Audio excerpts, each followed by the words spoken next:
questions to the brain. Going out in style.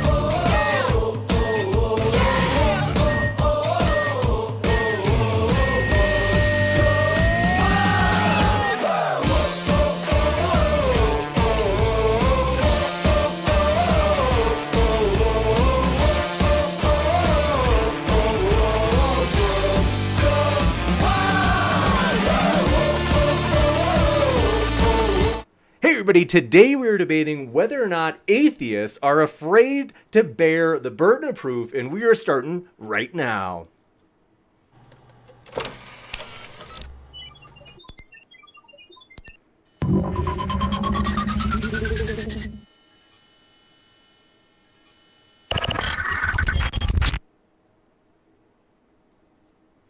Ladies and gentlemen, thrilled to have you here for another epic debate. This is going to be a lot of fun, folks. Want to let you know, if it's your first time here at Modern Day Debate, we are a nonpartisan channel hosting debates on science, politics, and religion. And so, if you're one of those sick puppies like us and you love those controversial topics, consider hitting that subscribe button as we have many more debates to come. And with that, also want to let you know, we are very excited for today's debate. I have linked both of the speakers, TJump and Smokey, in the description. So that way, if you're listening to today's debate, this is a great opportunity to see somebody new if you haven't seen them before and to hear more from them via those links in the description. Want to let you know, we are excited, folks. We got a couple of things we'll talk about housekeeping-wise before we jump into the format. Just want to mention, if you have not seen yet, folks, we are thrilled that we are now, Modern Day Debate is invading the podcast world.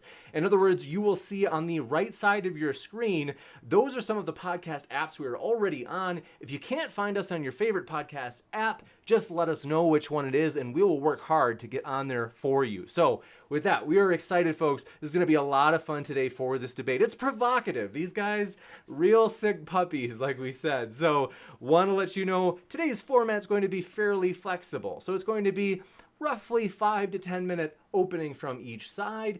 And then, want to quick ask you guys, just as a quick reminder, who is going first? I will go ahead and kind of lead with a little bit of a wide opening. You got it. Excellent. So the affirmative will be going first as usual, and then after that, Tom will be going. So very exciting. We will have open discussion after that, and then Q&A. So if you happen to have a question, feel free to fire it into the old live chat. And if you tag me with @ModernDayDebate, it makes it easier for me to get every question in that list. Also, Super Chat is an option. So if you have a Super Chat, it gives you not only the opportunity to ask a question, but also to make a comment toward one of the speakers. Of course, they would get a chance to respond to that comment, and it'll push your question or comment to the top of the list for the Q&A. Without any further ado, want to also do one last quick housekeeping thing. It won't actually be me moderating tonight. I am very excited. You've seen this guy before. Once in a while, he pops in. He's a tremendous guy. High energy. We love this guy. So very excited to let you know that Hunter from Sentinel Apologetics, he will actually be moderating tonight. I'm actually going to be stepping out as I am very excited, folks. We are going to start... We're trying to put all of your super chats. We appreciate all that support. Patreon, every way that you support this channel, we appreciate it. We're trying to put that to work. What I mean by that is we are starting to try to reach out to some bigger names to get you more entertaining debates, more intellectual, more lively, all sorts of different types of debates on all sorts of new topics and new big-time speakers. So we're excited. That's actually what I'll be doing tonight, is reaching out to a lot of big names. Some of them, I mean, I won't name all of them, but I'm excited, folks. It's going to be a lot of fun. And so, want to let you know, though, Hunter is tremendous. We love this guy. And so I'm going to hand it over to Hunter, who will take us through the rest of today's debate. So I want to say a huge thanks to Hunter for being here. And Hunter, they are now able to see you starting right now. Thanks again, Hunter, for being here. Yeah, thanks a lot for inviting me again. Okay, so pretty much the debate are atheists afraid to bear the proof or the burden? So Smokey, you have the floor whenever you're ready. Time begins now. Sure, appreciate it. Thank you so much. Well, sincerest thanks again to modern day debate community and of course the audience for being here. And Tom, thank you for taking the time to do this with me. It's our first debate or first interaction. So, and for me, usually first interactions are a little bit more exploratory, but I have been listening to your debates for years and some of your positions are very interesting to me. Now, I know this is a debate, of course, about kind of a generalized perspective of worldviews and cultures, but I do want to kind of focus more a little bit, since you are the contender here, kind of your justification and understanding of your naturalistic, I suppose, worldview. Because, of course, in my mind, in my perspective, what we're dealing with is two competing models, each one vying for its place as the most coherent explanation of our reality. Now, naturally, what this would lead me to believe is that both sides, by some extenuation, must have some type of burden of proof, even if it isn't necessarily revealed right away. And usually this is somewhere behind our hidden presuppositions of the arguments that we tend to use to justify our worldviews. And so this is kind of one of those things that I kind of hope to be able to explore with you, also kind of maybe a little bit with your standards of evidence and whether or not you really believe you actually have any burden of proof for your worldview at all, or if you can simply justify the coherence of your worldview by attacking the coherency of all the other worldviews around you, therefore leading you with, by reasonable deduction, law of excluded middle, law of non-contradiction, naturalism must be true. So I'm kind of hoping that maybe you could walk me through a little bit of your personal justifications for the worldview that you espouse from an ontological level. And with that, I kind of yield. Yeah. So, yeah, to give an introduction, yeah, this is a common criticism of many atheists, is that they don't defend like naturalism, which is usually what their position is, and instead just attack theism. And the reason they do that is because the atheist position is more that theists are just making shit up. Like they're just, here's a question we don't know, let's make up an answer to it. And the atheist isn't trying to come up with an alternative answer to the question. They're just saying, you're just making shit up. So the burden of proof the atheist really has is just showing that the theist arguments fail. That's really the only claim they're making. They're not making a further claim that there is absolutely no God or that naturalism is absolutely true. They're just saying that all of the arguments and evidence theists present are just answers we don't have, or questions we don't have an answer to, that theists are just making shit up. And so the only burden that most modern atheists have is just to show that the theist argument fails. They don't actually have to defend an ontological position at all, because it's not really the position they're defending. The modern atheist position is just theists are making shit up. Okay. And we could absolutely take a burden of proof and just defend naturalism and show that we can make shit up too, and just say, oh, you want an objective basis of morality? Okay, it's an undiscovered law of nature grounded in naturalistic pantheism instead of theism. Or if you want meaning, purpose, value, and answers for what created the universe, the fine-tuning, etc., we can make up answers to those that are also grounded in naturalism. But the reason we don't is because that's not really the atheist position. The atheist position isn't, well, let's just show that we can also just make shit up and use reductio to demonstrate the arguments fail. It's really just that all your arguments are crap. And that's the position most atheists are defending, which is why they don't normally take a burden of proof. It's not because they can't. It's just because it's not genuinely what their position is. Their position isn't to try to defend naturalism. It's just to show that all your arguments are just crap. And that's the burden they're taking. Okay. Do you want to repeat it one more time? That all our positions are crap. Go ahead. I'll give it to you. All theist positions are crap. You're making shit up, and we can make shit up too. Just wanted to make sure we drilled that home there. It might not have been missed. Okay. All right. So is it fair then for me to simply kind of assert that I think your justifications for your worldview are quote unquote crap, or should I have to justify that assertion? Yeah, you do have to justify that assertion. So the atheists do hold that burden of proof. As I mentioned, they have the burden of proof to show the theist arguments don't work. They definitely have that.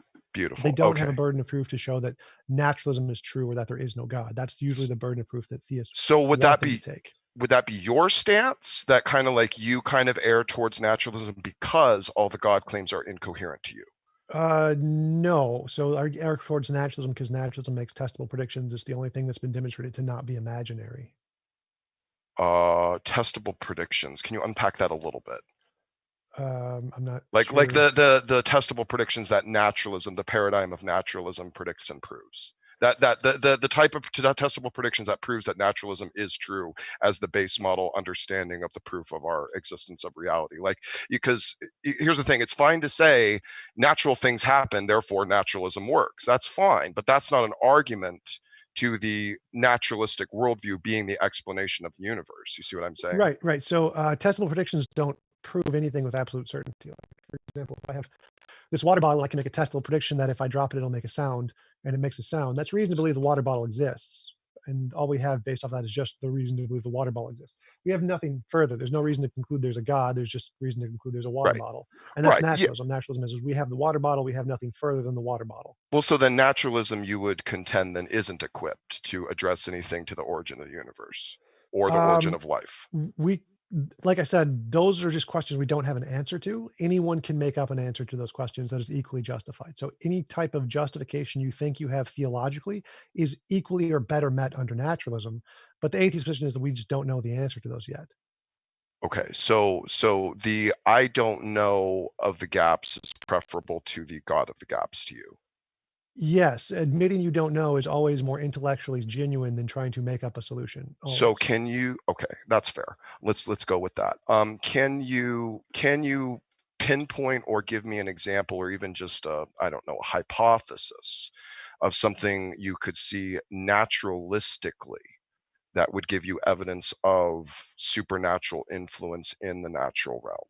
Sure, any testable predictions would work. For example, if I believe there is a supernatural being X and I pray to supernatural being X for a gold brick and a gold brick appears in front of me, then and it happens and repeatedly, then that would be evidence of the supernatural being Okay. X. Well, then that would be a very, very specific type of God. That's basically like Amazon.com. Well, no, you just What asked if? for you just asked for evidence of the supernatural. I just imagined a single supernatural Okay, that's entity. fair. Okay, that's fair. Let's extrapolate it back a little bit then to an actual God claim. Is that a coherent expectation of a God claim, or all the God claims? It would depend on the God claim, because if you're asserting there is this thing that has these sets of properties, Well, I feel then like you you're would have to using it. infer. Sorry if I might stop. No, I so feel yeah, like I imagined a God thing in my analysis to give you an example of a supernatural being that we could have evidence for naturally. That's all you asked for, was to give an example of okay. some natural Okay, thing. that's fair. So, And so but to answer your question is that in order to have testable predictions, you have to give a definition of what you mean by God, and then we have to extrapolate from those. Would there be testable predictions? okay. Would a supernatural occurrence be repeatable so that it could be testable? It can be, yes. Well, wouldn't it just then be natural? No. How would it not be a natural phenomenon if it's repeatable in nature? Repeatable just means you can verify the results multiple times. It doesn't tell us anything about its ontology. So it can be a singular occurrence that happens to have happened in a particular box that allows it to be testable. I have no idea what you're saying here. So Okay. supernatural. So I'm natural trying to things- figure out how you could be convinced of the existence of the supernatural from your worldview. This is what I'm testable trying to predictions. get I at. already answered that. Okay. So the answer is No, I get that, but that's not a valid, coherent expectation for the existence of the supernatural, because Yes, it it may is. not. Okay, so the supernatural doesn't exist until TJump sees it. No, you need some way to differentiate, is this thing imaginary or is this thing real? And the Okay. method we have to do that is testable predictions, which applies to anything. So anything you think is real and isn't imaginary, you need to demonstrate with some methodology that it's not imaginary, which is the testable Well, predictions. need to Testable for. predictions apply to natural things, supernatural things, Well, wait a minute. omninatural things, ubernatural things, just Hold anything on. that you want to show isn't imaginary. You need to apply a methodology like testable predictions. Yeah, no, you keep saying need. Need for what purpose? Need to convince you, or need to convince myself? Both. So you need some way to differentiate imagination from reality. True of everybody. Every individual Okay. needs, for any claim that is of something that exists, you need to demonstrate it's not imaginary, or have a way to differentiate imaginary from, is it real? So you agree we do need to operate within the realm of the acceptance of the coherency of the laws of logic, and that our universe has to be the way it is in order for us to even have this conversation. We could agree with that. Too many included baggage in that. I wouldn't agree to necessarily. Depends on what Well, you mean by all those terms. okay. Well, for example, if our universe had just one dime's worth of mass, greater or less, in it, neither of us would be here to have this conversation. Is that seemingly a probability expectation of a naturalistic paradigm? No, that would just be only if we're made of mass and matter. We could be made of other natural things that don't entail those. So no. So we could exist without a universe that would have collapsed into a black hole or expanded into Yeah, I mean, nothing. we don't We need could to be still made exist. of matter in that is affected by a black hole. We could be affected. We could be created by lots of different natural things. You Oh, don't need to be. so we could be non-material life, Yeah. in your opinion? Sure, it's definitely a possibility. Well, but is it a possibility you would bet on, like that if our universe had manifested in any other way, life still would have basically life is essential, it would have come about any way possible? Because that almost seems like what you're espousing. No, it's not anything like what I said. I said it's possible we could be material things where we're just matter and nothing else. It's possible we're idealistic things where we're just some kind of consciousness essence and nothing else. I And it's have no possible we're a idea. combination of both of those things. How can a naturalist, an epistemological naturalist like yourself, believe that non-material things could exist? I'm having a Well, real hard most time with physicists this. do. So like Well, you're not the physicist on the table. I'm kind of asking about your perspective of how right. you're So reconciling I this. usually go with the consensus of academics, and in the consensus of academics of physics and cosmology, there are natural things that can exist outside of space-time. There's no problem here. You judge by consensus? Yeah, consensus is like one of the strongest forms of evidence in the academic field. Yeah. Interesting. Okay, so when Galileo was the only one saying the Earth was round, he was. No, this doesn't actually apply to the past because they didn't have the same level of information we have now. So now that we do have a certain that's much irrelevant, greater level of sir. information. That's No, it's irrelevant. perfectly That people relevant. 100 years from now are going to have better information, and Yeah, still they're going to be ruled by different consensus. So what point are you making? I'm lost here. That the consensus back then didn't matter. It's the consensus now that's relevant to my position. So only right Galileo now, belief not in doesn't the matter. future, not in the past, only right No, now. I'll go with the consensus in the future too. I'm happy with that. Okay, so we've figured it out enough at this point, you believe, to be valid enough to judge on consensus. Like this is the time. Yeah, I'm pretty sure that general relativity isn't going to be overturned by anything. We're not like, if we discover a new scientific consensus, computers aren't going to stop working because of the new scientific consensus. All the things we've discovered, all the things that work as discovered by science, are going to continue to work regardless of the change in the methodology that we apply to it. So yes, the stuff we've discovered so far is pretty reliable. Okay, this sounds like a pretty heavy assertion without much of a justification, lightly edging on hubris. No, I mean, I'm sorry, you're just ignorant of science, but it doesn't matter. Well, I'm not how we ignorant of change- science. I'm trying to figure out how you are justifying. Let me finish. So again, in science, like nothing that changes about our theories of physics are going to stop computers from working. We have testable, verifiable things we've built based off of our models in reality that are going to continue to work no matter how the science changes in the future. It's not like you can regress to a different level before then. The computers are still going to work no matter how you change the scientific paradigm. I think maybe we're going to a dead end. Let's maybe try to backtrack if you don't mind. Let's take back to kind of step one here. What would convince you of the existence of the supernatural? Novel testable predictions. Okay. Exactly the same as any other scientific theory or any theory. What if that is an unrealistic standard for the existence of the supernatural? Then what if, let me put it this way. Let me give you an analogy, and then please respond. Sure. Okay. Everyone in the world has a supernatural experience, and it's all the same, and they all relate to each other and say it was the same, and they don't know how to explain it. And everyone in the world has this supernatural experience except TJump. Could you still be convinced that occurrence actually happened, or do you require empiricism for yourself? I never said anything about empiricism, and if you said they can't explain how it happened, well, then that's the answer. Well, no, I'm sorry. I've heard you take that stance before in other debates that you can only judge things empirically. I apologize. No, I've never taken that position. That's never been one of my positions. Oh, I heard it in your Discord conversation. Okay. No, it's never been any of my positions. Not with TRN and Jack Angstrich and his people in the Discord server? I've never been an empiricist. I've never been a logical positivist. Interesting. Okay, I might have to repull that clip. Okay.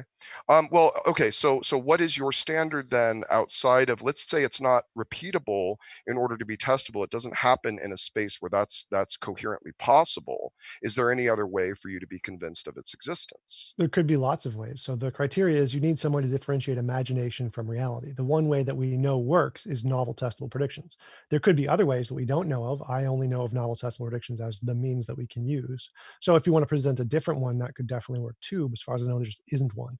And if you don't have a way to differentiate imagination from reality, then anything you're asserting is true is you have no reason to believe it's anything more than imaginary, which means if there is some kind of supernatural thing that can't be shown to not be imaginary, then you have no reason to believe it's just not imaginary.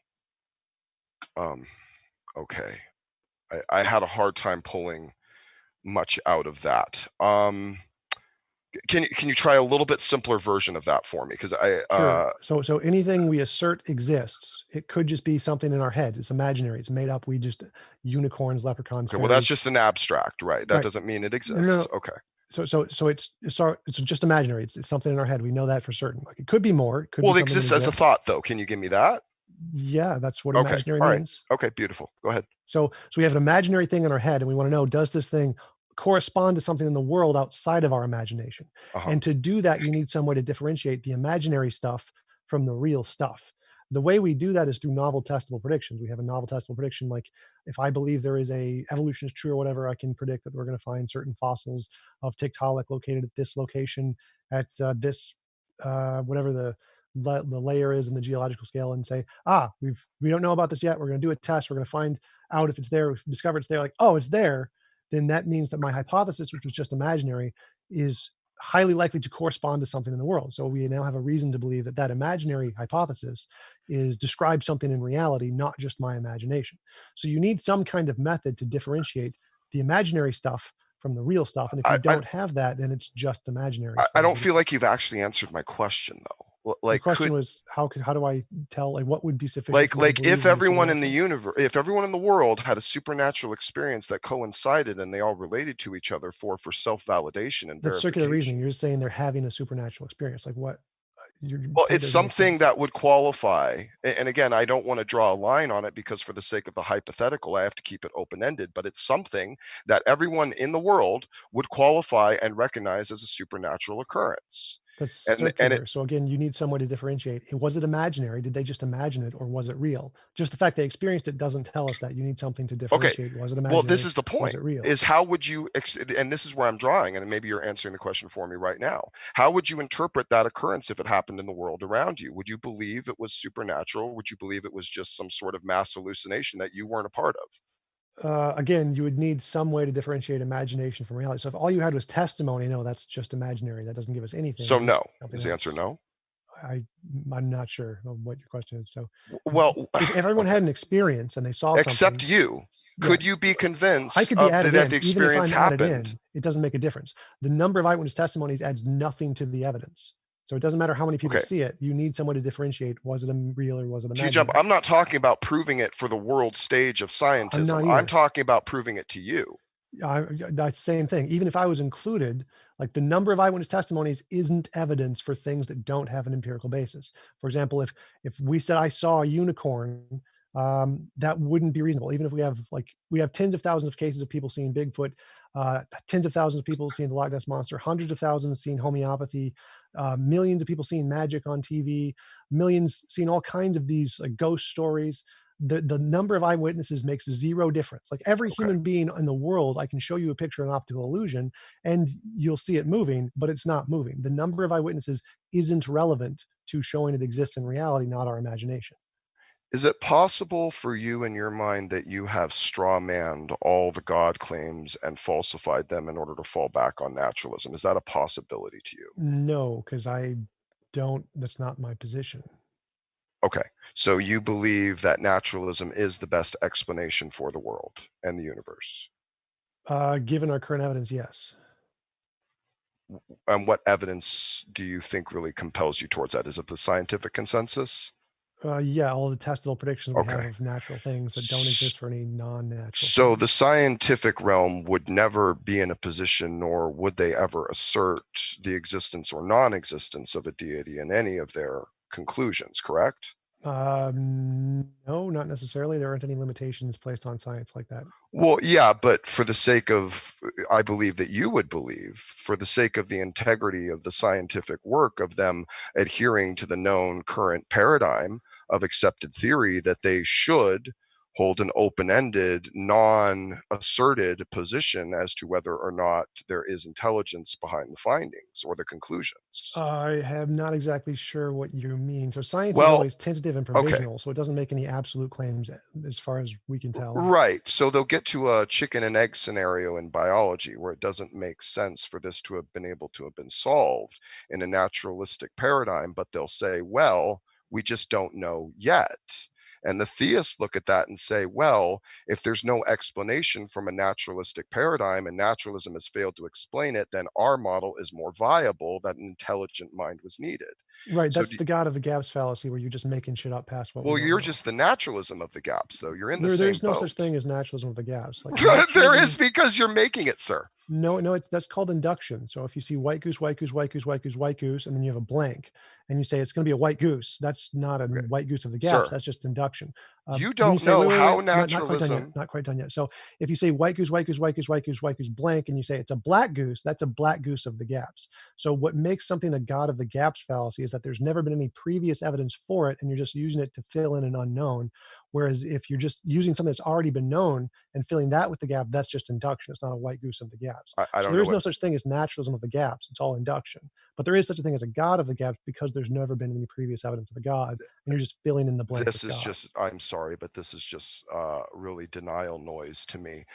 If Do you're you not know looking, what induction is? I do, and I'm looking at the same scenario you are, and I'm looking at the same conclusion, the same data, and we are drawing different philosophical conclusions.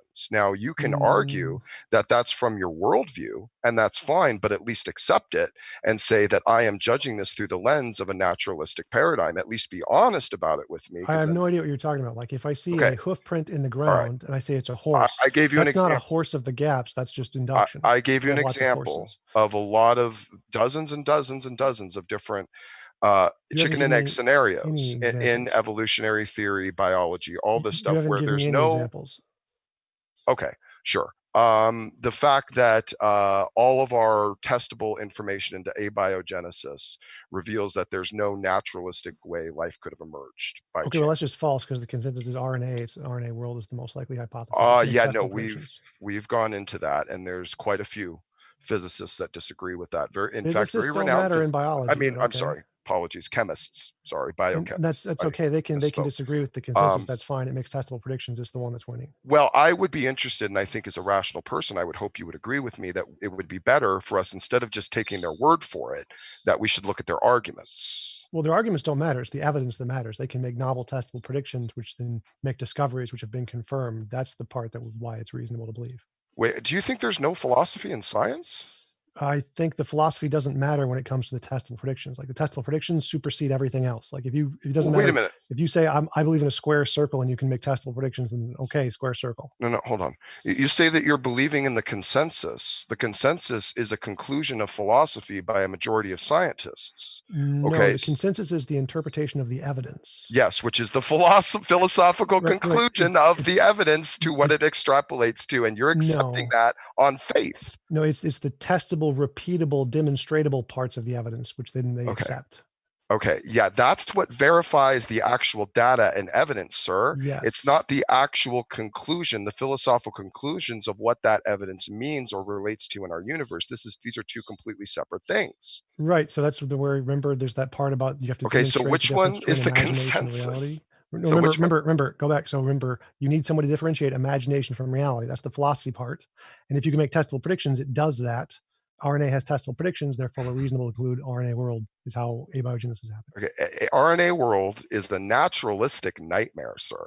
Not I mean, really. and if you look at the arguments, that's true. Now, what you're doing, I think you don't know the arguments. The arguments, again, don't matter. I'm looking at the evidence, not the arguments. No, you're looking at the consensus. No, I'm looking at you're not even looking at the actual data. Stop strawmanning me. Don't tell me what I'm looking at, because I know what I'm looking at. You don't. You know nothing about me. I'm making an observation. You're not making an observation at all. You don't have no idea what my research is on the RNA world hypothesis. Do you believe it on consensus or not? Stop. No, I believe the evidence based on the novel testable predictions, which is accepted by the consensus. So the evidence, which is published in many academic papers, I've given these to many people who I've talked with about the RNA world hypothesis. The RNA world hypothesis has made testable predictions, which have been confirmed. Therefore, that hypothesis is the best one because it makes testable predictions. Okay. Can you? Okay. Okay. All right. Let's step back. Can we? can we try to hypothesize? Maybe help me with this. Let's try a thought experiment. Can you hypothesize for me outside of your gold bar example? Because that only works for a certain number of deities and would in no way falsify the existence of the Christian deity or even some of the other more temperamental deities that don't feel so, benevolent towards mankind. So help me here. Can you think or help hypothesize for me a naturalistic falsifier for the existence of any deity at all that kind of pushes your worldview more towards the realm of feasibility? No, you wouldn't look for falsification. You look for confirmation, novel testable predictions that are confirmed. So you'd say that if I have a God belief of X, this God belief is Okay. going to do this thing, which we will see if we So- do this experiment. If that God deity cannot possibly fall within that criteria, would you admit that you are incapable of being able to believe that it exists? No, you're incapable of demonstrating it's not imaginary. Well, maybe its nature is not to do so. So therefore, you then, wouldn't be then able. You are incapable of demonstrating it's not imaginary, and we're reasonable to conclude it's imaginary. Well, no, it's whether or not you are actually judging reality through spectrums that are actually rational in order to take to Yeah, and account that's all a possible rational claims. interpretation because there's infinitely many different things that could fit in that gap that may or may not be testable. And if you have no way to differentiate the imaginary ones from the real ones, and they're all mutually exclusive, for many of them are, then we're reasonable to conclude all of them are imaginary. And since yours is in that box, if you don't have a way to demonstrate it's not imaginary, then we're reasonable to conclude it's imaginary, just like all the infinitely many other ones that also. Well, no, I would claim that it's not able to be empirically or testably proven. Again, I didn't say anything about argument. empiricism. I said you need a way to differentiate imagination from reality. Okay. I use empirical verification for that. If you have a different way, that's fine too, if you just have to present it. Okay, so if I'm telling you that your standard of evidence, which you've demonstrated to me, I think is unrealistic for the claim that is in my universe. The standard that you need to differentiate imagination from reality, you think? Okay, yeah. Let me bring it down to a real direct, specific example. Do you believe Jesus could show up to you right now? You just personally? Okay. Sure, well, I don't, and I'm a Christian. Okay. So maybe you have a bad perspective of the biblical theology and you haven't actually studied it to take it into full context. So for example, no, I mean, it was just to stop right there. I mean, the biblical theology is completely arbitrary. You can interpret it in any way you want. There's no logical contradiction between a Jesus who potentially existed and potentially was God in some way. You would have to. There's no logical contradiction there. You would have to present the theological argument for your interpretation if it's better than mine. And no, mine I just have to show it's not logical contradiction. If okay. It's not a logical contradiction, okay, sure. Mine is that by the revelation of Scripture, which I go by, is that Jesus Christ has ascended to the throne of God, and the only time he's going to come back down here in the physical form is going to be for judgment. So I'm happy you have that assumption, but that really doesn't matter. Well, no, that's part of the claim. That's just part of the claim. Okay, that's the nature of the claim.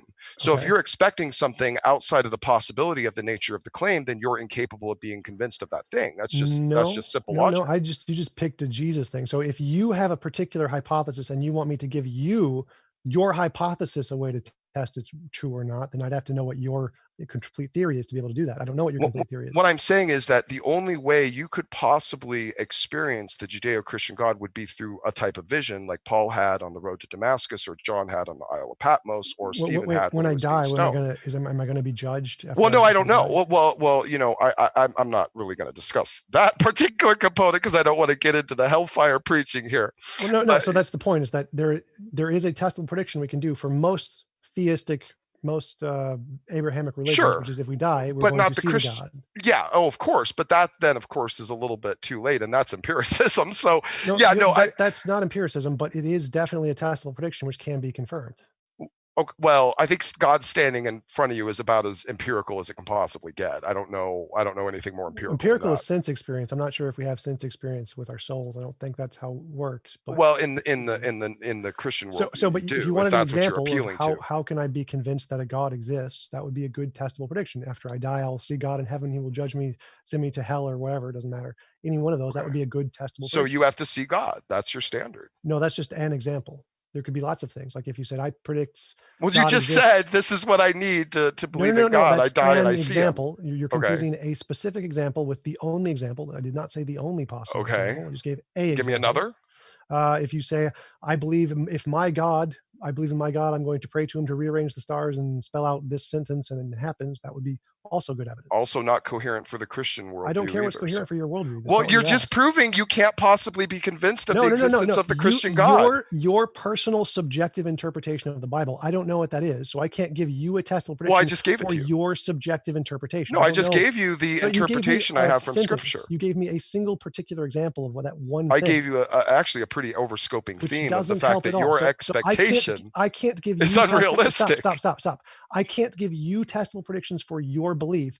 You have to make the testable predictions for your belief. I don't need to do anything, and I Yes, particularly you do. don't need to spend effort trying to convince cynical people who aren't able to be convinced of the existence of my God because their standards are completely unrealistic You're not to the nature of my you're not claim. understanding. So you need I don't a way, think you're understanding. No, sir. I'm understanding perfectly. So you need a way to differentiate: is your God belief an imaginary thing made up in your head that's complete bullshit, or is it? I don't need to substantiate that to a cynical person, sir. No, I'm not saying to me. I'm not saying substantiate to me. I'm saying substantiate to you. I have. If you don't, stop interrupting. So if you don't have a way to differentiate, is this just an imaginary thing made up in your head, or is it real in the world? Then you have no justification to believe it's not just an imaginary. I'd agree with that. Sure, I agree with that. So if you want a testable prediction or whatever from your worldview, then you would have to provide. I don't know what your worldview is. I can't. I don't have that type of incoherent standard for my I'm not saying you do. I'm not saying you do. So again, that's not what I'm saying. I'm saying if you want to be able, if you want your worldview to be able to convince me or anybody else by creating testable predictions, you're the one who knows your worldview. You would be the one who would know what kind of testable predictions we could expect. I don't know your worldview. I can't look into your mind and look at the consequences and then infer here's going to be a testable prediction. I don't know your worldview. I can make testable predictions for lots of other worldviews that I do know, and they're perfectly coherent. But I can't psychically read your mind to know what your worldview is to be able to make a testable prediction from your worldview. It doesn't work that way. Okay. That sounds like just a whole bunch of words that aren't even addressing what I said. But no, you keep asking me to give a testable prediction to. Sir, you're the one saying your worldview is coherent. No. You keep asking me to give an example of a testable prediction that would confirm your worldview. I don't know what your worldview is. I can't do that. I can't read your mind. Let me try and make this as simple as I can in terms of the naturalistic paradigm. Okay, you're saying nothing to do with the naturalistic paradigm. Let me finish. Let me finish. Okay. If you're saying my view of a non-theistic universe, I'll even go ahead and take naturalism out of it for it if you want. My view of a non-theistic universe is more coherent than the view of a theistic universe.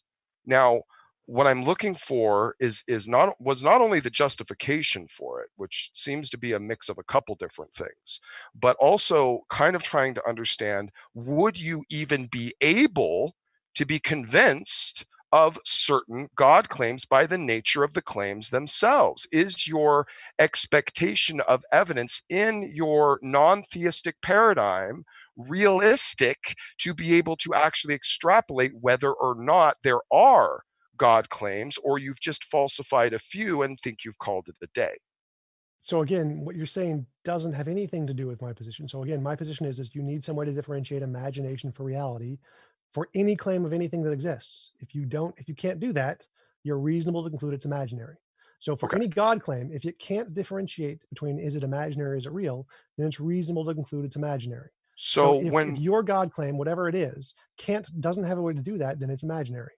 So when I look at something, just as an example, like the realm of abiogenesis and the idea of simple protein molecule synthesization and protein strands, and I see that it requires chirality.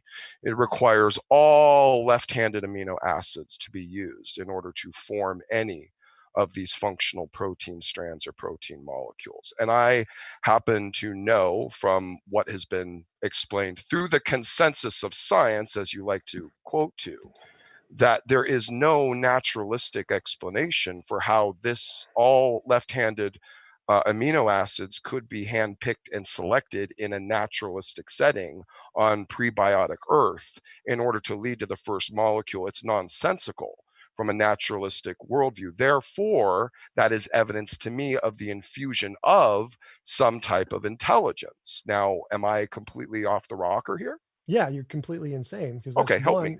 So it's a God of the gaps, and two, it's just ignorant of the science.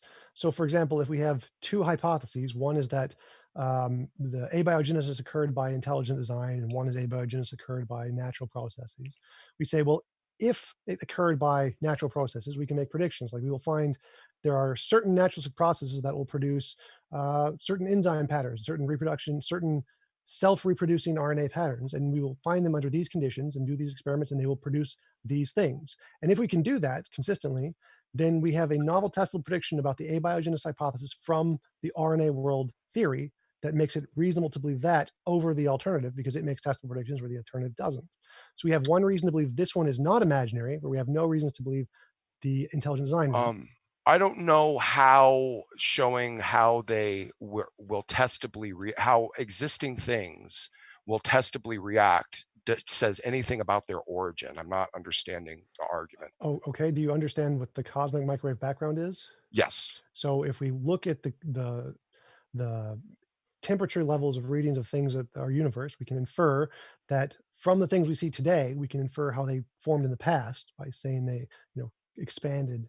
And there's this thing called Guth's inflation where they expanded it for a very quickly over a brief period of time, which then makes predictions that we would see certain kinds of patterns in the CMB, and those were confirmed, which makes it reasonable to believe that Guth's theory was correct. So you don't actually need to see the origin itself to be able to predict the consequences of it. So if we can predict the consequences of how natural processes can form self-reproducing chemical bonds like RNA, and we can infer, oh, that's probably how it happened in the past. We can use the same way we do it with CMB or evolution. Just so I can simplify. So because some things can happen naturalistically, you believe all things happen naturalistically? No, because we can make testable predictions. Like if we assume, let's assume it started and didn't. Well, no. I remember we were at the example of the protein synthesis, and you said it happened because we can do testable predictions inside this paradigm. I'm not sure you're understanding. So we start with a hypothesis, which is something you just assume. You can't prove it yet. You say, if my hypothesis is true, that RNA or that abiogenesis comes about by natural processes, then we can make the prediction that if it's the RNA world hypothesis, another thing, then we would see these specific kinds of interactions happening under these specific circumstances, like RNA patterns being formed on clay that can be self-reproducing and produce corpuscles to bind the cell. And we look and we do the experiments and we say, oh, yes, we do see this occurring naturally. So that hypothesis, the one that we started with, it's natural, RNA world, makes predictions which were confirmed. And now we have a reason to believe that hypothesis isn't imaginary. Okay. This is, if I could just share a quick quote with you for this, because I know you do like to lean towards consensus as your justification, but maybe listen to this real quick.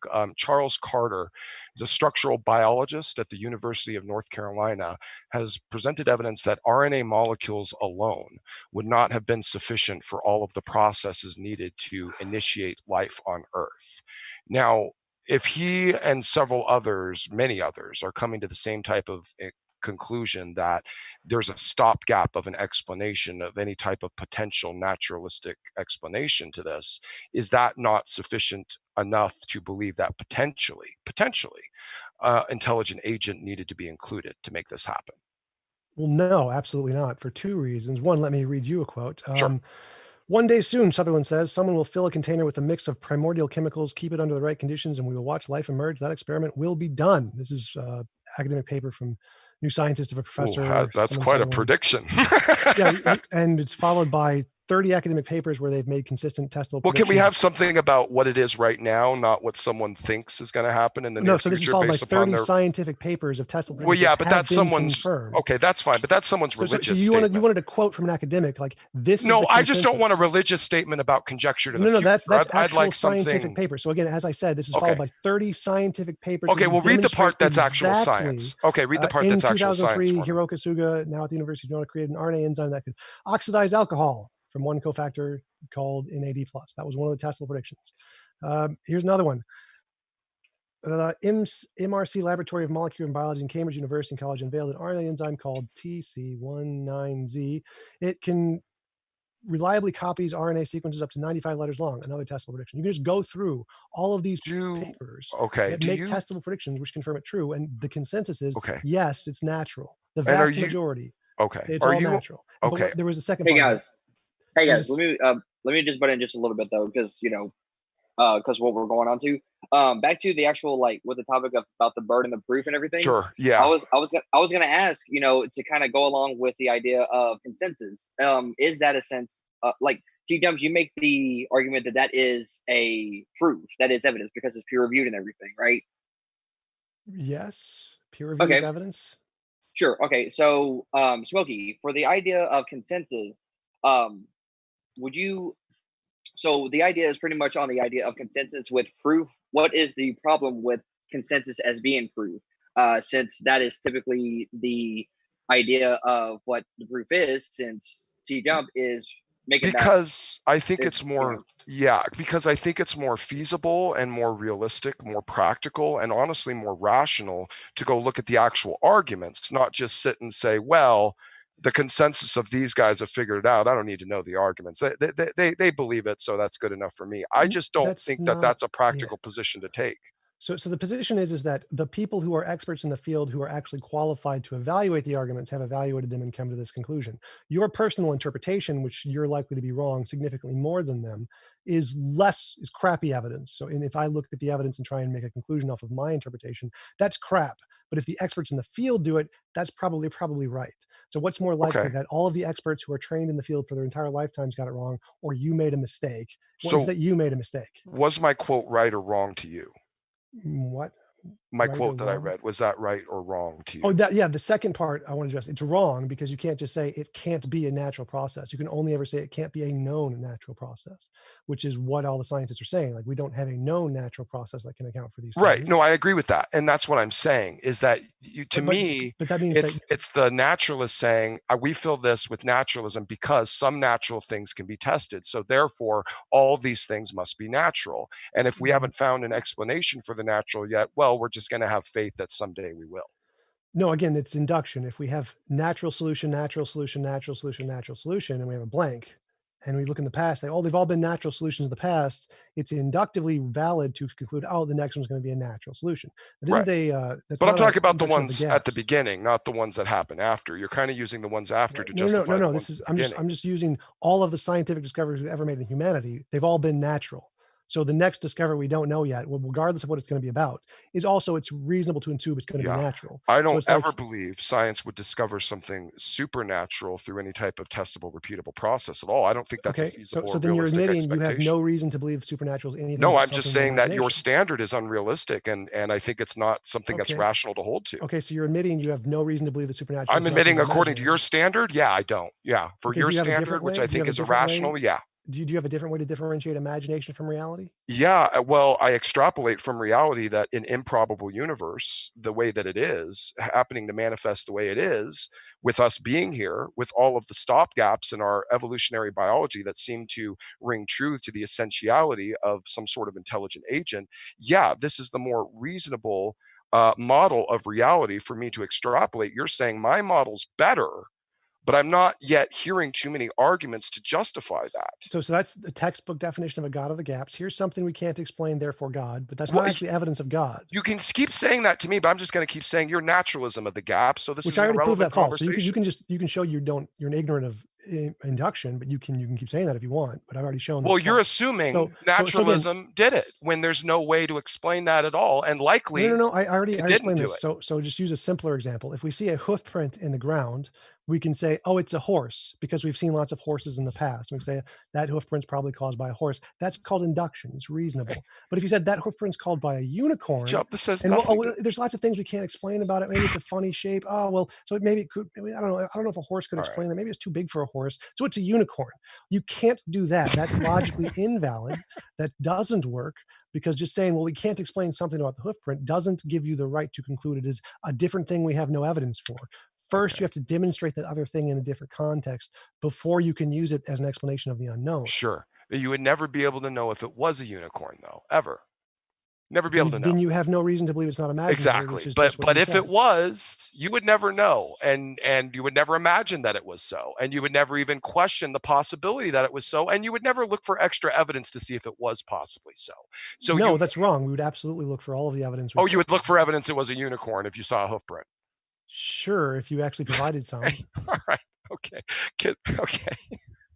That's the thing. You have to demonstrate that your nonsense I isn't don't, sir, imaginary. I don't have to do Well, anything. that's exactly what you have to do. Especially Otherwise, for it's just these you making shit up. standards, these Yeah, standards the of standard of- evidence that you espouse, I don't certainly have to do anything. My standard of differentiate stuff you've made up in your head with reality. It's No, it's just such a the way hard that standard. you Oh God. require unrealistic Yeah, methods unrealistic and that you standards of demonstrate is not evidence shit for made up in your head. reality. That's so unfair. Okay. Well, I don't think we're going to go much further. Maybe we should move to questions, Hunter. I think Sounds we've good to kind of me. taken this to its full end.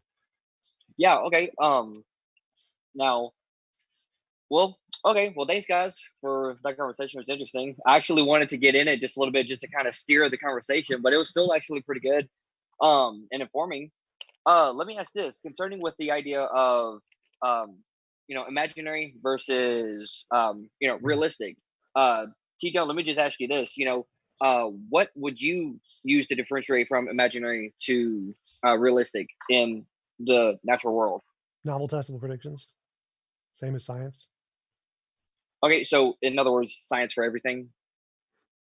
Science for everything that's demonstrated something about reality. There's other things like conceptual stuff you don't need science for, like language, math, logic. Those you don't need novel testable predictions for because they're not claims about reality. They're claims about languages and stuff in our head. So that's why Okay. that's why I reject logical positivism, because I'm not saying that the only kind of knowledge is synthetic about the world. You can also have knowledge about things in our head, like language, and you don't need empirical verification for that. So I'm not saying empirical verification is the only way to gain knowledge. It's just the only way to gain knowledge about things independent of our imagination. Gotcha. And Smokey, just a question for you about consensus. Would you say that in order to change consensus, you would have to have a really good argument that's better than what the consensus has? I think it would have to be a lot more than that. I think you're threatening the peers that you're going to put your paper in front of. You're threatening their political positions, their livelihoods, their reputations, their life's work. You would have to have something pretty darn stinking airtight that would be probably beyond any potential actual legitimate criticism or critique or doubt.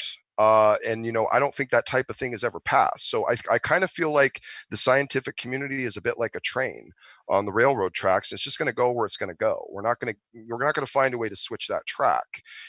Even if we do come up with really, really good argumentation that might kind of torpedo the consensus is always going to fight being wrong. And that's because it's still built of a bunch of humans that have a bunch of careers and livelihoods to protect as well. I think atheists put a little too much faith in the integrity and sanctity of the scientific community and that it can't possibly be swayed by politics. I don't think that's realistic. Except it's been proven. Like it's been Oh yeah, that's tons been of times. proven. Okay, Yeah, Tom. like- Sure. Okay. Like Yeah, how Niels right. Bohr showed that I'll wait for your chance and probability reference. things, and like Einstein showed that Okay. space-time can bend, and that was against the consensus. Yeah, no. There's lots of things that are said that aren't necessarily proved, that are just conjecture, and pretty much anything anyone would espouse about multiverse theory would be prone. I said space-time can bend. That was against the consensus. That was against what every physicist believed was possible. Exactly. And they all changed their minds in about a 6-month period. And we also believe that particles behaved like particles, and then we got into quantum mechanics and realized, oh wait, they also kind of behave like waves, and they behave like particles only when we're looking at them. It's very interesting. Which was completely contrary to everyone, and they all had to just give up their belief system. I love me some Sean Carroll. So yeah, it's happened pretty regularly. Okay, beautiful. All right, Hunter, anything else? You're muted. He's muted. Hunter. You're muted, sir. Sorry, I didn't realize I was muted. Sorry. There you go. Bad moderation there. It's Okay, all cool. good. James does it a lot, so you're going to be forgiven because you've only done it once for a short window, so you're fine. There you go. Okay, well, awesome. Well, I just wanted to ask those questions just to kind of get a little bit more in there. But cool. So, I don't know where James has gone, but what we can do is we can try to go to the super chats. So if you guys have any more of the super chats, please go ahead and send them in, and we can try to get to them as much as we can. Let me try to see if I can actually get to them real quick. Give me just one moment. And by the way, also don't forget that there is an after show with. Let me try to see. I saw It's the link Sean again. Maddox, Logical Plausible Probables channel. He's doing an after show right after the debate. I will stop in for a light little word. I am kind of exhausted, but I will try to stick it out as long as I can in his after show if people have questions or comments. Awesome. And TJump, of course, you're invited too. And Absolutely. I might go, might not, we'll see. But cool, awesome. So thanks again for that, guys. We are right at the 45-minute mark too, which is funny, because 10-minute openings and everything. But let me just go ahead and try to get that. And while we do that, give me just one moment, please. And let's see here. Now, do y'all have any other comments or anything y'all want to make, like any closing statements? Smokey, if you have a closing. Yeah, I mean, I'll take a few minutes, sure. I think what I've struggled with, and just so everyone kind of knows, I am someone who rationalized their way out of atheism. I didn't have some supernatural experience or some real, legitimate come to Jesus moment. I mean, I would have a come to Jesus moment. I would have some really strong personal spiritual verification in my own life, which I know would never be any type of evidence worth mentioning to a secularist, which is why I don't bother. But for me, it's a very dynamic, real thing. So when I look at the secularist worldview attempting to kind of presuppose their naturalistic paradigms and yet kind of deny the seeming indirect presuppositions that they're presupposing in order to make their claims even functional, I start to get a little weirded out because it doesn't even seem like rationality anymore. It doesn't seem like skepticism. It seems like cynicism. It seems like irrationality. It seems like religious zealotry to cling to the potentiality of naturalism, no matter how improbable it seems to continue to be. I've kind of used an example a few times that, in my perspective of how the naturalists or the atheists are viewing reality, they're kind of like the shooter at the craps table. And no matter how many times that dice comes up, all sixes every single time, they never seem to catch on that the dice or the table might be rigged. The rest of us stop and think and say, wait, something's going on here. This level of incredible, order in this improbable universe just happening to randomly manifest seems incoherent. The dice must be loaded. The universe looks like it's tinkered with. This gives me evidence to a conclusion that there is something else out there that I should probably be compelled to look for. The naturalist seems to just stop dead before any of that and say, well, there's a few things in nature that work naturalistically, so I can just assume everything works naturalistically. And I don't think that's a good argument. I think it's circular. I think it's fallacious. I think it doesn't land. And it just shows that ultimately atheism to me is kind of, if not incoherent, indefensible and potentially unfalsifiable. And as I kind of felt like I demonstrated tonight, TJump's standard for the existence of some deities isn't even, to me, even realistic, even if within the realm of realistic expectations. So, to take his arbitrary standard as the methodology to interpret the existence of deities or even the supernatural, I think is irrational, untenable, religious, and a little bit closed-minded. I yield. All right, yeah. All right, So, TJump. so for my closing, his argument is just the typical God of the gaps. He wants to blame science for his own inadequacies. Science doesn't presuppose anything. It just says, here are the tools we have. We're going to combine them in different ways and see what we can get. And if you need some way to differentiate imagination from reality, and if he thinks that's an unreasonable standard, then he's just delusional.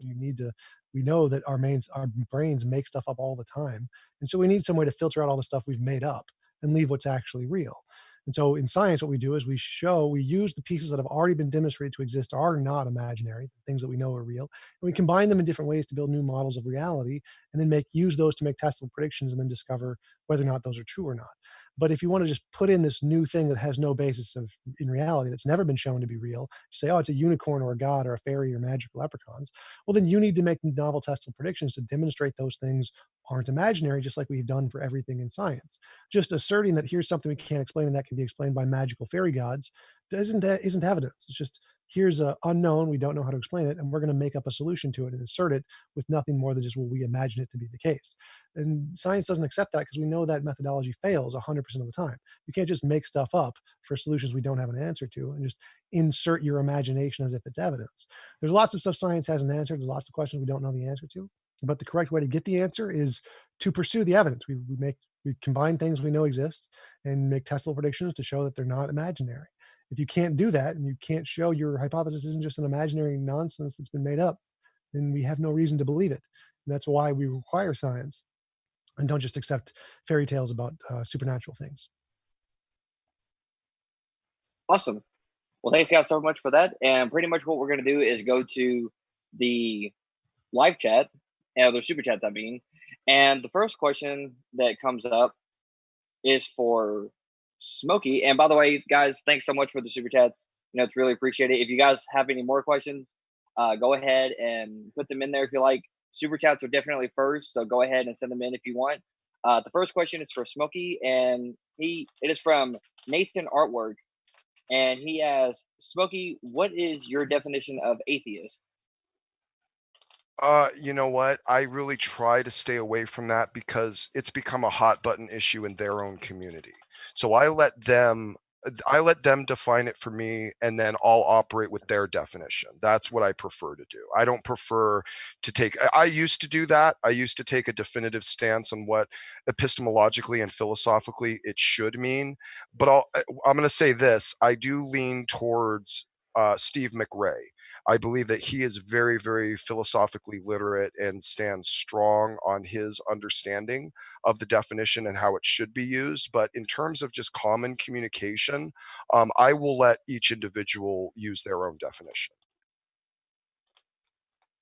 Awesome. And TJump, do you have any response to that or anything like that? No, I would agree. I think that to define the atheism, you should ask the person you're talking to, and however they define is what you should go with. If they're the atheist, you just ask them what they mean by it, and that's the same thing for God. If you like, what do you mean by God? You should ask the person who believes in God instead of just trying to make up your own definition, because it'd just be a straw man. Gotcha. Okay, great. And also, well, let me just go ahead and humble myself. I'm actually trying to get to these super chats. It's okay. Take your time. You're doing great. Is this your first time, by the way? No, it is not. Oh, okay. Well, then you don't have that excuse. No, you're not doing that great then. Well, you learn as you go. Exactly. As Yoda said, failure is the best teacher. So. There you go. There you go. But yeah, if you guys actually are able to get to the super chat for me, that would be very helpful because my computer is actually. Oh, you know what? Yeah. In fact, I can go and pull it up. I think. Can I? Awesome. No. Well, I can only go back so far, though. I think that's my problem. But let me try. Yeah, I can only see two of them right now. The Smokey, what's your definition of atheist? That's a newer one. Don't miss the after show. Link in the chat for John Maddox. Yeah, I think we're going to only be able to see the newer ones on our side, I think. Do you hate Raging Atheist because he dated your mom? Kent Hovind. What was that one? Do you hate Raging Atheist because he dated your mom from Kent Hovind CBA? Do I even want to know? No, we have a thing going on. It's interesting. Nathan Artwork says, I asked because you said you were an atheist. Like, did he ask me or did he ask you? What was the question? Nathan Artwork, who asked, Smokey, what is your definition of atheist? Says the reason I asked because you said you were an atheist. Wait, what? Like, you were an atheist in the past. What was your definition of atheism? Okay. No, they were specifying that. Yeah, no, when I was an atheist at the time, I believed I had good reason to disbelieve in the existence of a God. I believe that the atheistic claims that had been presented to me were all incoherent or contradictory. Therefore, the claims themselves falsified them out. And I was not interested in trying to believe in any type of deistic, non-personal God. So I ended up personally leaning towards atheism. And I actually did, I will admit, probably on an epistemological level, I did, if I'm being completely honest, balance myself going back and forth between atheism and agnostic at certain times, I'm sure. I hope that helps clarify. And that would be if I was using kind of more Steve McRae's approach to what the definitions of atheism are, if that's how I was approaching it. Gotcha. Okay, great. And let's see if I'm able to actually get any more. TJump, do you see any more? I didn't see any more. That was the last one I saw. James just saw my message in Facebook, so maybe he's coming back soon, hopefully. Yeah, because he actually has access to the studio, which has all the super chats. I, on the other hand, don't. I was literally going by the chat itself and trying to literally get them all. But of course, I wasn't able to because I just suck. No, I'm kidding. But at the same time, not really. But anyways, so what I'll do is I'll definitely try to get to those super chats. Sure. But again, thanks everybody. Oh, go ahead. Should we try to fill some conversation while you can, or I mean, how do you want to do this? Well, I was actually gonna mention that if you want to try and find, both of our debaters as well as my own link, all of it's in the description as well. If you want to check out TJump's channel, his link's in the description. Also, there's a link for Smokey that you can also check out, and then of course there's my link to my channel if you're interested in academic sides of things that we try to do there. All links are at the description if you guys want to ever go try it out. Also, for support, like and subscribe as well if you're new to the channel. If you like these kind of debates, just go ahead and hit the subscribe and hit the notifications for us as well, so that you can be updated on what's going on.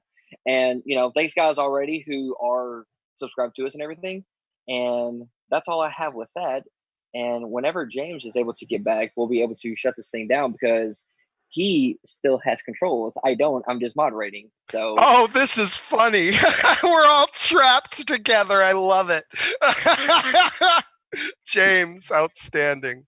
I love it. So what do we want to talk about, gentlemen? Well, we could actually go back into the debate in the very question: Are atheists afraid to bear the burden of proof? Okay. And the answer is no, because they just don't bear the burden of proof theists want them to bear. Yeah, well, they don't bear the burden of proof seemingly because they just don't feel compelled to.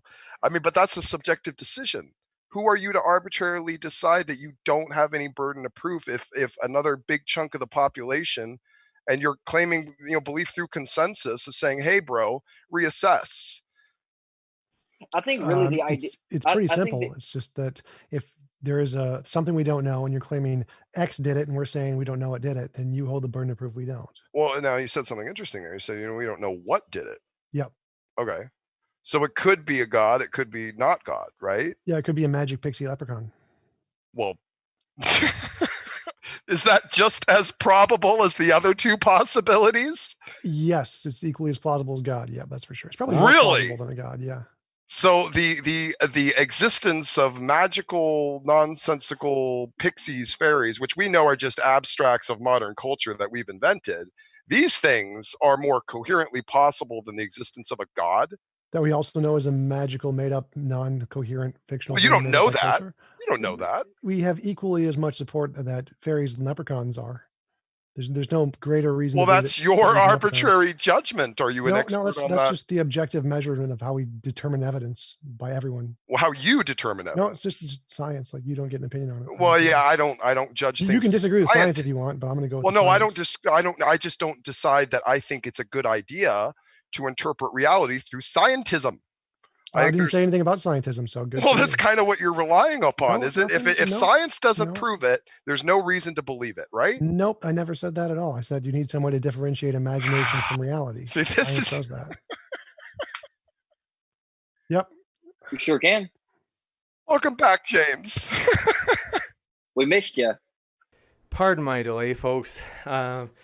Crazy stuff, but what? My guess is you already did that backup plan that I mentioned, Hunter, right? Catch your breath, sir. Actually, I was I didn't get a chance to because the guys were talking, and I didn't want to interrupt because it was getting pretty, meaty again.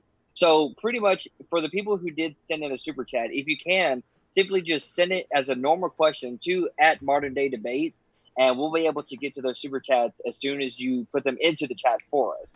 So we can go through it that way and try to get to all of them at once. Definitely. And so, yeah, long story short, if we ever can't access the super chats, which does happen sometimes. So, for example, like sometimes, I don't know why it is, but YouTube has been dropping the ball with it. And what I will do is we usually just say, oh, hey, friends, like, sorry, we don't know what's going on. But if you're able to, as a normal chat, just tag us with Modern Day Debate, or in this case tonight, Sentinel Apologetics, and just in a normal chat say, hey, so sorry, or hey, you missed my super chat.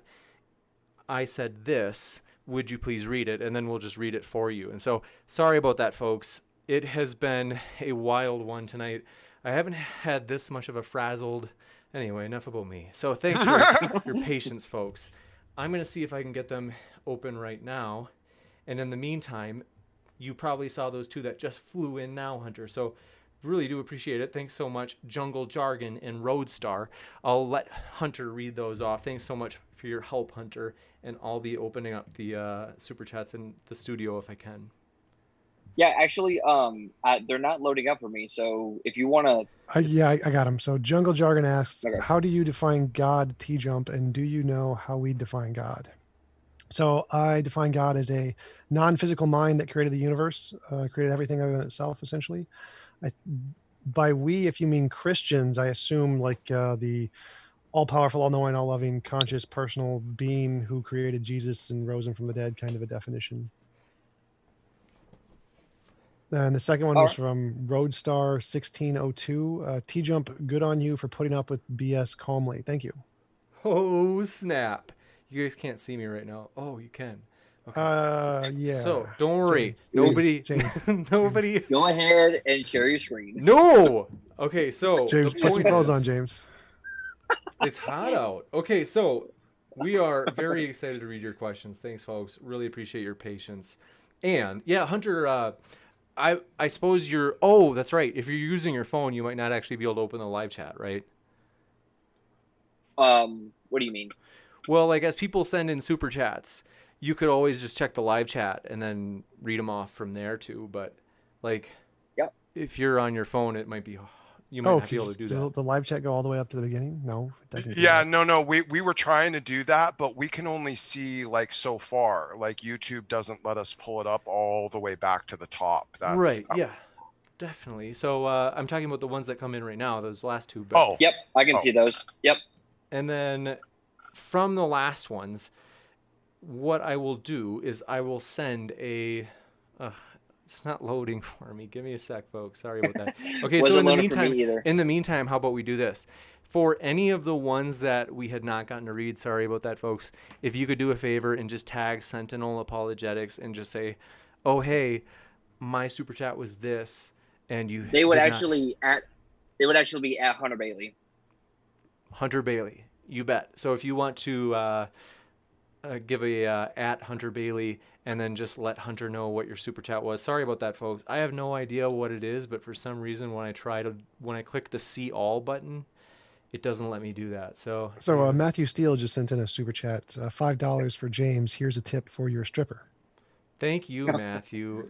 That's All right, the kind of and also- positivity we need around here. So go ahead. And also, Aaron Cherider, sorry if I butchered that. He said, "Ask Smokey if half of the world believed in the supernatural and the other half did not. Which side would you choose with no Iron. priors? With no priors provided." Iron, I love Iron. He likes to come into my chat and ask dumb questions all the time. Yeah, I think I made it clear in the debate that I don't particularly judge through consensus. I want to see the arguments. I want to evaluate the claims. But thanks, Iron. Appreciate it. Alrighty, and for Tom, here's one from W.G. Williams. He says, "Tom, how can the hypothesis that the origin of life was created by purely natural means be falsified? Does not intelligent design ID serve that null hypothesis purpose? If not, what is the null hypothesis?" No, the null hypothesis is either P or not P. So it would be either it was designed by naturally or not designed by naturally. It doesn't tell you what it actually did do. So the intelligent design would be an additional hypothesis. It's not either natural or design. There's infinitely many other things that it could be that we just don't know about yet. It could be determined. It could be random processes. It could be anything. It could be the supernatural, ubernatural, super duper natural. It could be lots of things. Those are just two alternative hypotheses, natural and supernatural. The null hypothesis is just it's not that. Just like P or not P. There isn't it's either natural or design. That's not a true dichotomy. Okay, and another question for you, TJump. Why do you claim RNA from clay to be a natural process when it was a directed and a controlled experiment using synthetic and purified materials? Because all natural processes are done by experiments with scientists, which were directed, controlled experiments. Like we didn't just watch nature and just see lightning. Like, no, we did experiments. We built a machine to dry like a lightning rod to experiment with lightning. Like humans design things to interact with the environment. We didn't design the environment. So yeah, it is a process done by natural processes, even if we built the experiment, just like all experiments. If I could respond lightly, I don't think that's actually true. I think that the experiments that they're using are contrived, and I don't think that they actually relate to prebiotic Earth at all. I think that they're basically jerry-rigging naturalism and proving that intelligence is actually needed. That's my personal take. Gotcha. Okay, let me go ahead and go to the next one. Actually, I just had it, but I don't know where it went. Actually, it looks like that might be the last one. Unless somebody has... Here we go. A question for Smokey. You say you want to evaluate claims, yet you don't seem to understand that positive claims bear the burden of proof. How do your claims give us a burden? Burden of proof to who? For who? And you might be a cynic masquerading as a skeptic, and you're not able to realistically be convinced of the existence of anything beyond what you can see. So we would have to explore your personal methodology and epistemology to see if you're even a rational human being that could be convinced of anything like that. That's called shifting the burden of proof. Yeah, that's what they all like to say, and I just don't buy that anymore without it having an argument, because now it's just an assertion. Well, yeah, I mean, like, it's all about your position. It has nothing to do with anybody else's ideology. So Well, you guys have a position, even though you deny it, you have it, but that's fine. No one else's position matters. It's your position. The justifications for your position. Your position doesn't matter. I agree. Yeah, that's how the burden of proof works. Yeah, okay. Okay, so moving on from Korag Nightwolf for Smokey. He said, can you ask Smokey that if he is a fallible being and can only establish that a being claiming to be Jesus appeared in front of him? One more time. Can you ask Smokey that if he is a fallible being and can only establish and can only establish that a being claiming to be Jesus appeared in front of him? Can you establish a being claiming to be Jesus appearing in front of you? If a being appeared physically in front of me claiming to be Jesus, I would know it wasn't Jesus.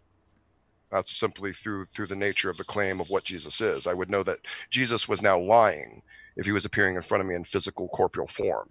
So that would be incoherent with the expectation of the worldview of the nature of the God claim. TJump, do you have any response to that? I think what he's asking is if Jesus appeared in front of you, how would you tell the difference between, is it just a delusion or is it the fact that he's appearing in front of me would tell me that it's not actually him? I think he was trying to go the other way and say, if you believe in Jesus, how do you show that it's not just your imagination?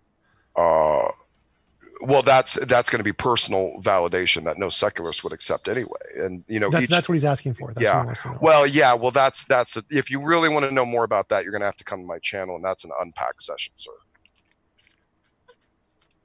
Okay, and another one for Smokey. There are many ways to get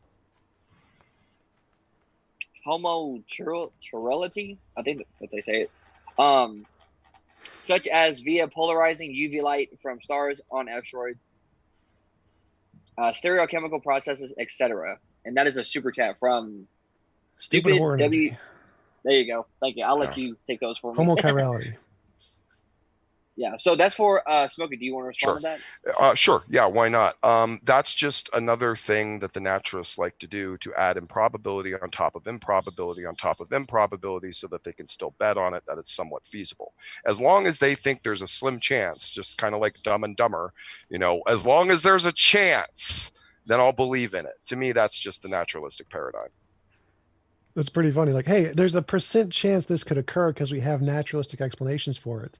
And that's better than a 0% chance of made up stuff that we have no evidence. It's not 0%. It's your assertion that's 0%. But yeah, the never vast demonstrated improbability, in reality, that's zero. Well, that's your arbitrary decision that you have just asserting. No, you don't have a support for that. You admit you don't have a support where your worldview. So why are you trying to now claim you do?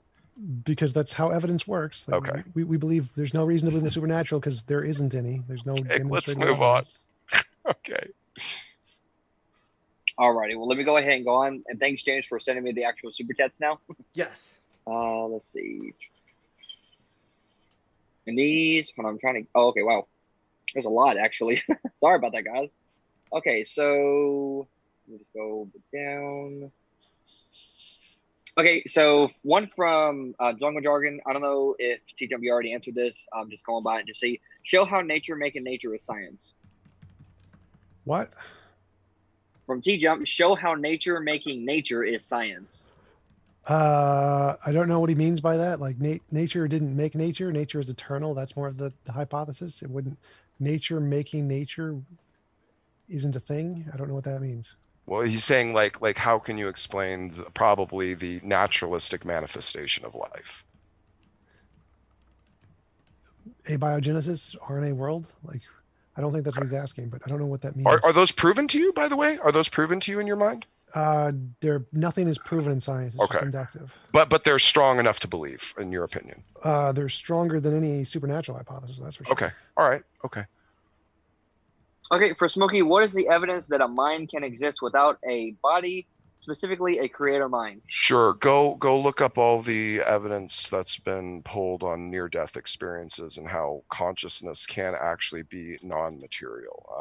I believe it was George Moore and Gary Habermas both co-authored a book delving into a lot of the scientific claims for near-death experiences. And again, these are not the sensationalized ones, which are the ones that I even like to discount, and the atheists do too, which are the ones where people, went to heaven and met Jesus. We don't care about those, and those are not the ones that they talk about. They're talking about the ones where people were brain dead or comatose and yet were able to be cognizant and aware of the goings on of things in other parts of the hospital or other parts of the house where they were.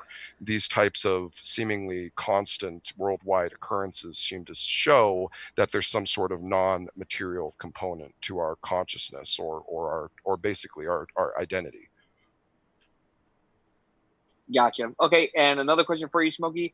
Do you think that anything happens in reality that doesn't serve the biblical God's goodness? If so, aren't we atheists by intelligent design? And this is from Matthew Steele. Yeah, no, this is a very, very predeterministic Calvinistic question, would need some unpacking. The short answer is no, I do not believe in any type of Calvinistic predeterministic reality. I believe that we are in an uncertain, improbable universe full of randomness, free will choice, and decisions, and God is operating in a morally passive position in order to maintain his stance of moral righteousness by allowing us to operate in an environment of grace.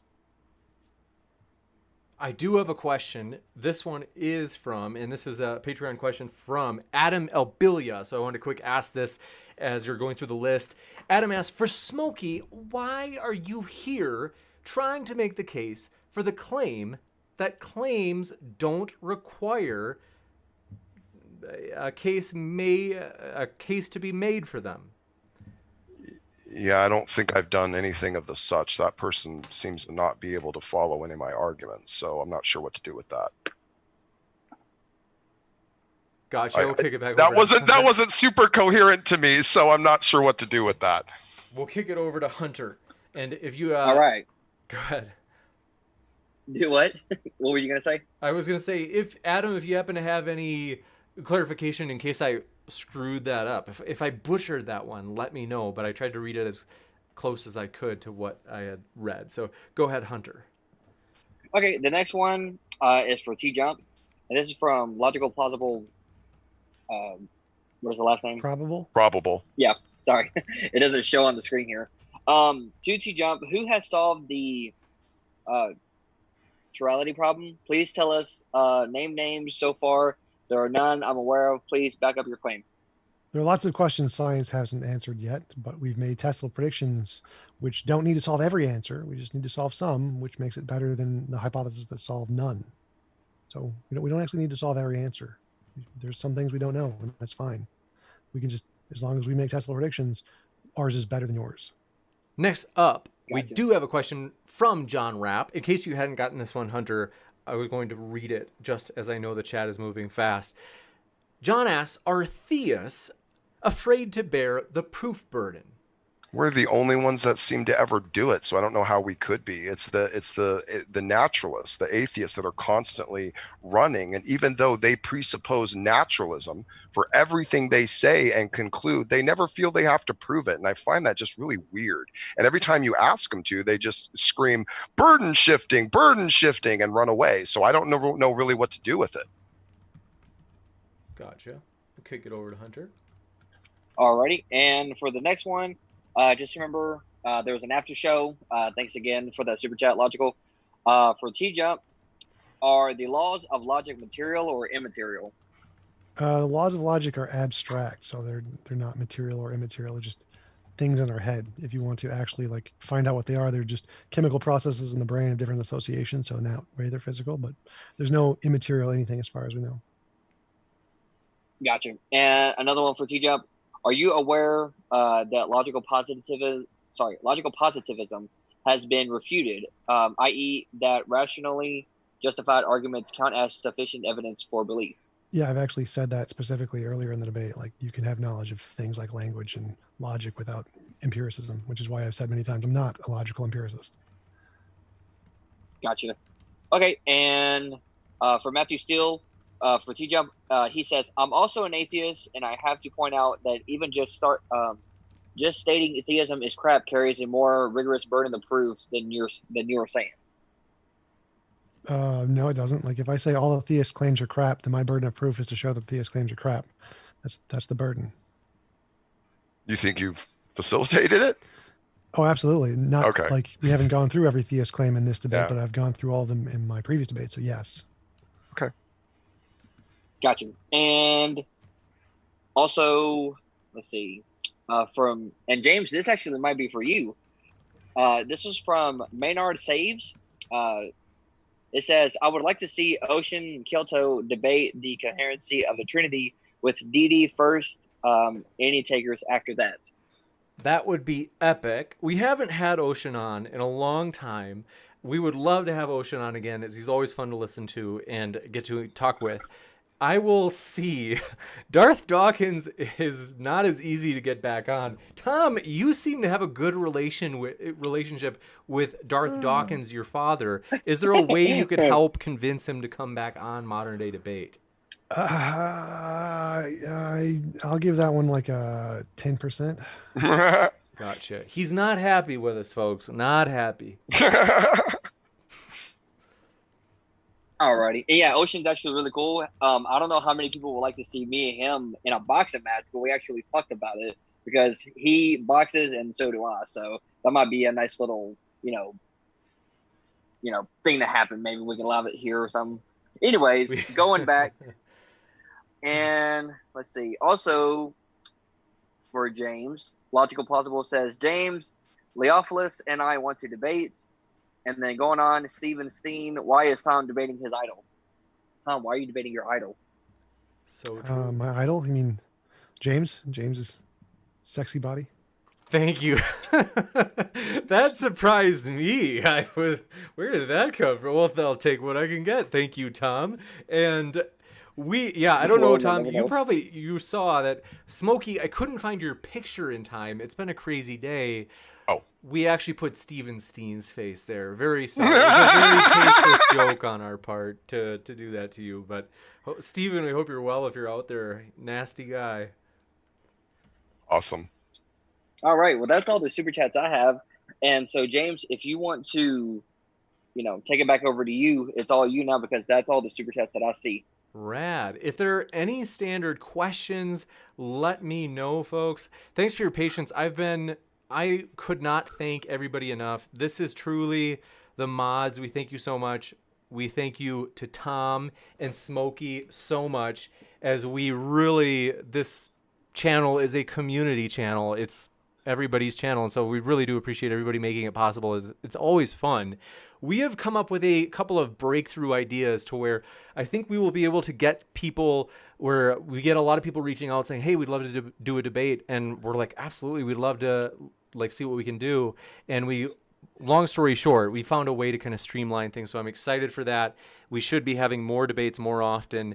And we're also, like I said, looking to get new people, new topics, and a lot more. Erica will be here. You see on the bottom right of your screen, Erica versus Shadow Dancer. Unfortunately, Shadow Dancer won't be able to make it. However, we do have a replacement debater to take on Erica tomorrow, Gutsick Gibbon. YouTube's favorite daughter, folks. I mean, really, everybody loves Erica. She's tremendous. So that's going to be a really fun one, having her back tomorrow. And as well as her mystery opponent, who may be closer than you think, folks. But we are really excited. We do appreciate everybody, just how much you do for this channel. And so thanks for your patience tonight as well with me dropping the ball on a couple things. So thank you, Hunter, for moderating. Hunter, I forgot to mention, at the very beginning, folks, if you were here, I mentioned at the very start of this debate that Hunter's link is in the description. So if you are like, oh, snap, I can't wait to see more of Hunter, well, there's plenty more where that came from. So want to say thanks, everybody, for being here. And let me just quick check the chat if there are any other standard questions in addition to the super chats. And I did see one that tagged me. Let me get that real quick. is it from Leophilius? Because I saw that one. Oh, hold on. Good Lord. Gotta scroll all the way up. We have Actually, go I ahead. can read the one from Leophilius because I have that one right in front of me. Yep. You bet. So Leophilius, thanks for your question, asks for Smokey, what parallel precedent or verified phenomena indicates a likelihood that anything supernatural can serve as an explanation?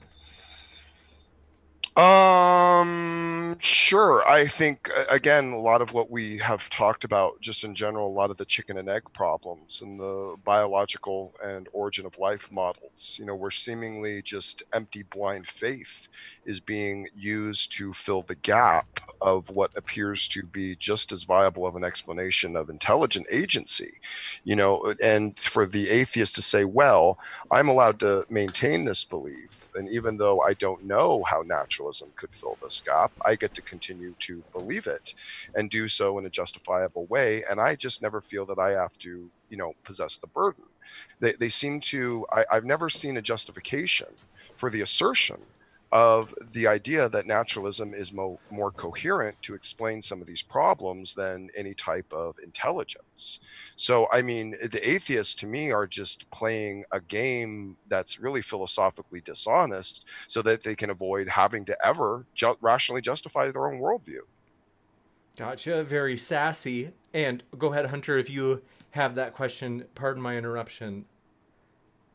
No, you're good. Actually, I don't have the question in front of me. So that was actually the one that I was looking at too, that I was looking for. You got it. So thanks so much, folks. Really do appreciate it. And so I'm going to jump in here with you. Let's see.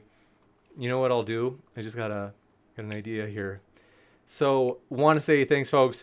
We, as mentioned, are in podcast format. So if you love podcasts, well, we hope that is enjoyable for you. And so, oh no, what have I done? I lost Hunter somehow. Wait, you can see Hunter though, folks, right? So let me figure out whatever I did. Oh, there it is. Okay. So yes, thanks so much, folks. We really do. That's embarrassing. Okay. We do appreciate it, folks. It's been a really fun time because of the debaters and because of Hunter. So with that, we will hopefully see you tomorrow night, as that will be a human evolution debate, creation evolution style. So that should be a lot of fun. I think this Thursday, let me check. I think we just confirmed it for this Thursday that we are going to have one on whether or not masculine norms in the United States are acceptable. So in other words, when Tom calls me a beta, is that appropriate, Tom? Really? So all that kind of stuff, toxic masculinity, that should be a really fun conversation. So with that, we hope we'll see you for that one as well. And we hope you have a great night, folks. I'm going to check one last time for any last questions, and then we'll head out. So if there were any, I missed it. So thanks so much, folks. And we hope you have a great night. Keep sifting out the reasonable from the unreasonable.